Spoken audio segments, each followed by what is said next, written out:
Hey guys, welcome back to another video on the channel, and today we are checking out the Mi TV P1 series, and what we have right here is the top of the line model in the series, which is the 55-inch model. So as you guys know, the Mi TV P1 series comes in 32 inches, 43 inches, and 55 inches. And in terms of specs, these four models, they are slight differences, but it is only on the 32-inch model and the 43-inch model. The 55-inch model basically has the same panel specs and processing power as the 50 and 43-inch. The 43-inch has a slightly inferior 4K panel, whereas the 32-inch model has a 768p panel. So that's actually expected. You didn't expect a 4K resolution on a 32-inch TV these days, especially considering that the Mi TV P1 series is considered an affordable range of Xiaomi's TV lineup.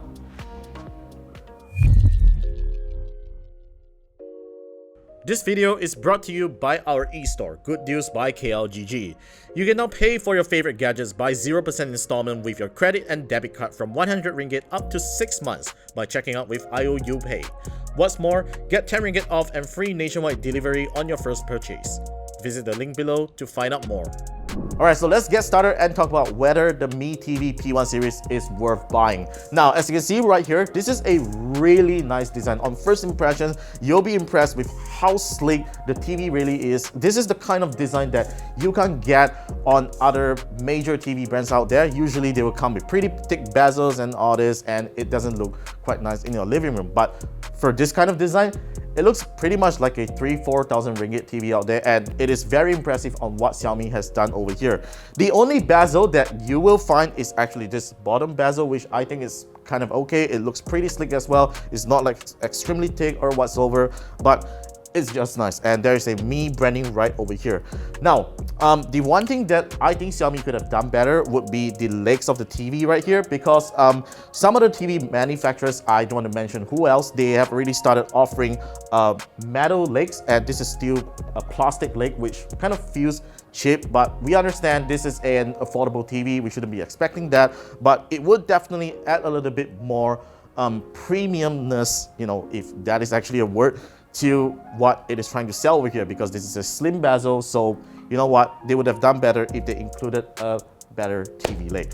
All right, anyways, one thing that I really like about the Mi TV in the overall design, especially for the 43-inch to 55-inch model, is the inclusion of far-field mics on the front here. As you can see, there is a microphone on-off button here, and that's actually for Google Assistant, because in some Android TVs, you need to use the remote control to access Google Assistant in terms of its microphone and so on. But with the Mi TV P1 series, you don't actually need to do that. Of course, the remote still comes with a microphone on the top, but right over here, you already have far-field microphone. So wherever you are in your living room or your house, you can simply just say, "Hey Google," and on the front right over here, you do see 4 LED lights, just like your typical Google Assistant speaker, and you can just talk right to it without actually holding the remote, and I find that feature extremely convenient.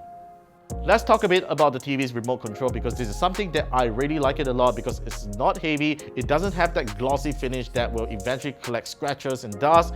Of course, there are certain things that I feel that Xiaomi could have done better on the remote here, because the buttons on this remote is pretty flat. So sometimes when you kind of want to press on something, you just don't find that there's the kind of tactile feeling, especially when they do make it a little bit more pronounced on the Netflix and Prime Video shortcut button. And speaking of these shortcuts, you know what? They could have included an additional YouTube or Google Play button right over here, or whichever TV services that your country is having, because there's definitely more than enough space like right under here for additional buttons. But it is what it is. And the one thing that I really like is that they actually included some standard controls right over here that looks pretty much like a Xiaomi TV box controller, which is actually great. It's pretty straightforward. And you know what? There are also some shortcuts right over here, which can be a little confusing to some. Like for example, you get a set, which means settings, but I wish they could have just put a slightly longer button and put the word settings right over there. And one thing that's super weird is that to switch inputs, of course, the input button is right over here, right under the dial pad. I would actually prefer if they make it right on the top, because you know, I have no idea why they put the audio here. It's kind of confusing. The audio is actually for switching audio channels rather than configuring the audio settings, the sound quality of the TV. So yeah, overall, I don't have any big problems about this remote. It's pretty good. It's pretty consistent. There's no breakups in terms of Bluetooth connection. But you know what? This is some of the things that I think Xiaomi could have really done better. Now coming over to the back of the Mi TV P1, you will realize that the location of the ports are located on the center here, which is actually quite far away if you want to reach your hands from the back here. And it could be a problem when you mount your TV onto a wall, not unless your TV mount can swivel and so on, you know, to gain access to the ports here. But that's a pretty small issue, and I believe most of you will be able to resolve that.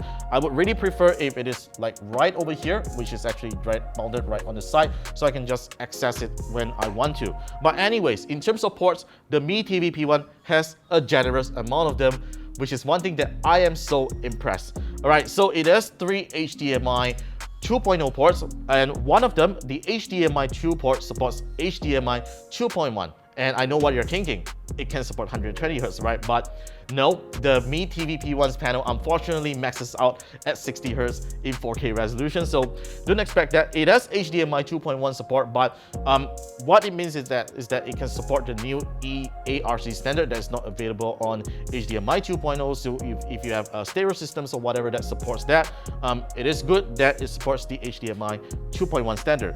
Right here, you also get 2 USB 2.0 ports. There's no USB 3.0, which is a little sad because you can't have high speeds on your external hard disk or whatever. But if you happen to connect like flash drives or external hard disk, it would just work fine. It will play media with not much of issues.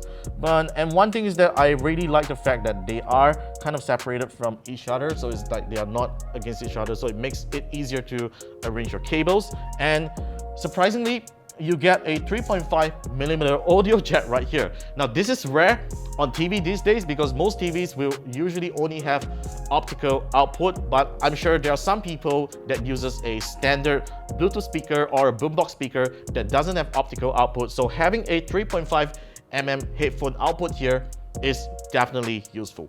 Now, at the bottom here, there's more ports. So here's a TV antenna port, and you also get built-in AV ports, and finally you get a LAN port, a gigabit LAN port, and an optical audio output. And that's pretty much about the ports, and the other side is the power cord. It is separated from the ports, which is actually great.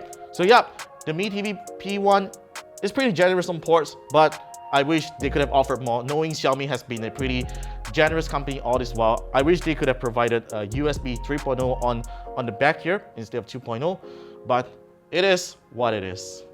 In terms of user experience, the Mi TV P1 series is actually pretty decent.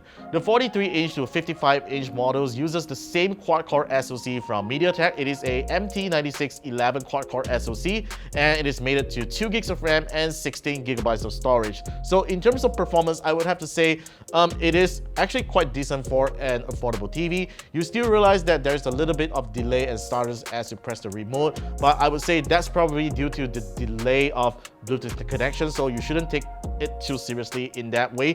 But I would say overall the performance, the navigation is not too bad for a sub 2,500 ringgit TV. Now, in terms of visual quality, this is where the Mi TV P1 series sells. This is an IPS panel, and it is capable of playing Dolby Vision and HDR10 Plus content, which is something that many 2,000 ringgit TVs do not do. They support these two main HDR codecs, which I think is really great. So if you are watching Netflix content or Apple TV Plus content that supports that kind of codec, you're in safe hands. The Mi TV P1 supports it. Now, in terms of the visual quality, this is a IPS panel, so in terms of IPS panels, I would have to say that the Mi TV P1 does a really good job in terms of the blacks and contrast. It looks really great, but one thing about it is the viewing angle. So if you're sitting slightly further, like if I'm moving back a bit, you'll definitely realize a little bit of color shift in terms of the blacks. The blacks can kind of become a little bit grayish, and you know, some deeper colors will become black. That's the issue that I face if I'm like sitting further a bit and watching from the corner. But if you're mainly watching the TV just like this or slightly at this angle, you're actually good. is actually not too bad. Seems like a pretty perfect TV, but I think the one thing that I find to be a problem, especially if I want to nitpick, would be the sound quality. Now, of course, to be fair, most TVs do not have good speakers, but I think the Mi TV P1 speakers could really be better. I mean, in terms of playing music or playing vocals, it sounds okay, it gets loud enough, but it lacks bass. This is one thing that I find that the Mi TV P1 series could really improve on, and I'm gonna let you guys hear how the sound quality actually is.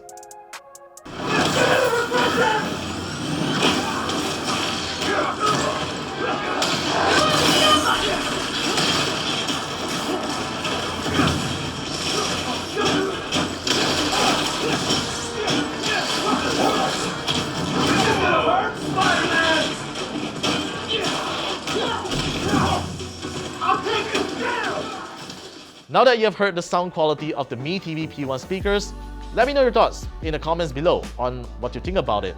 Now, the next thing I want to talk about right here is gaming.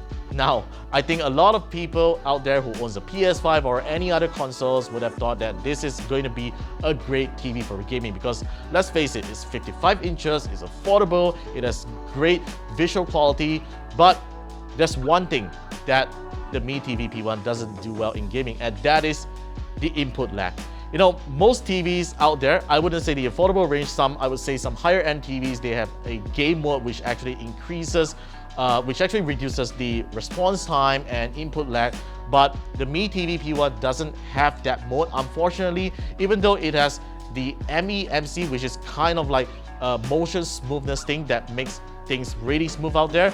But when you're actually playing games with your console, to press a button on your controller, there is actually quite an obvious lag when you actually press the button. So if you're playing fast action games like Spider-Man Miles Morales on the PS5, you kind of find that experience to be a little unpleasant as compared to other TVs out there.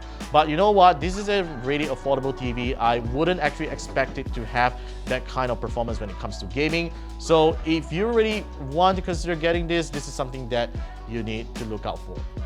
So overall, the Mi TV P1 is a really decent choice for those looking for a 55-inch 4K TV that runs Android TV on a budget. This thing will cost you 2,499 ringgit in Malaysia, or if you convert into the US dollars, that would be about 600 US dollars right here. And personally, I really like the visual quality that the Mi TV P1 series offers, and the generous amount of ports on the back is really something to consider if you are looking for a great value 4K Android TV. So that's pretty much for today's video. Let me know your thoughts in the comment section down below, and be sure to subscribe to our channel for more tech videos coming right up, and follow us on the usual social media places. I'll talk to you in the next video, and stay safe everyone.